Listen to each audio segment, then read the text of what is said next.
Besides the fact that people tend to walk off stab wounds in this movie, like if it's a mosquito bite, this was awesome. I am so delighted and so surprised by this. But then again, the Scream franchise as a whole has never really had any terrible movies. They've had, so far, Scream 3 and then Scream 5 were the ones that didn't really have much of an impact. I mean, I don't think anybody hated those movies. I don't even think anybody disliked those movies, but they were mediocre in comparison. Especially the last one for me was, for me, the last one was more of a letdown than the third one, because the last one, it telegraphed all its moves. You kind of knew exactly what was going to happen. The characters, we didn't connect with those characters with the way we did with previous films in the franchise. Here, what they did is they course corrected on everything that didn't work in the last film, and they did it perfectly. Well, mostly perfectly. Not only did we get characters that I felt a genuine sense of, I didn't want anybody to die. I really like these guys. We got to spend more time with them and see them as a unit. Not really want anybody to be, get killed in this. The mystery itself, the thing about Scream has always been, who is Ghostface? Who could be behind this? The mystery was strong again. It was solid. I got one right. I will leave it as at that. But it was a lot of fun, just kind of sitting there and trying to figure out who is behind the mask. Everybody brought their A game, and the pacing was perfect. I don't even know how long this movie was, and it did not bother me. I didn't once wonder when was this gonna end.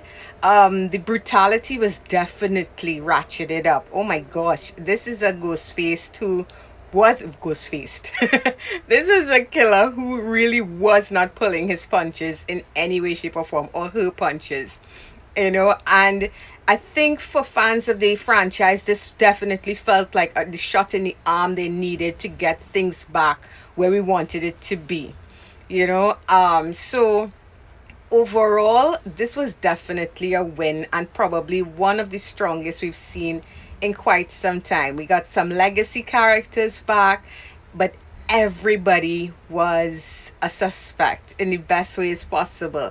And I felt like, besides the fact that, like I said, the thing with people getting stabbed and not really seeming to be affected much by it, there were a couple of decisions that were made by characters that had me scratching my head, like, why would you do that? The subway scene is one that had me like, why would you do that? But I'm not spoiling anything, I promise.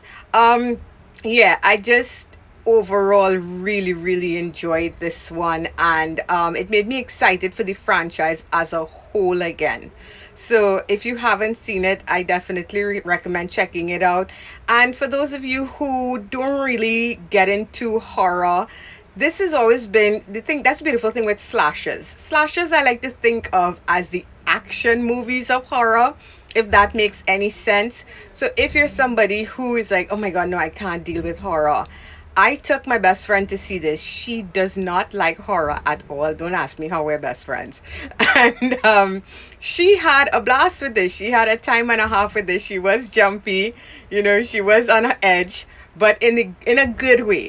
She wasn't overwhelmed by this. So it's definitely one of those movies where, if you want to take a friend to see it who's not really into horror, this is a wonderful movie to watch with them and the franchise as a whole. So really, really kudos to them for getting things back on track. I love it when the creators listen to what the fans have to say and correct the things that didn't work in the last film.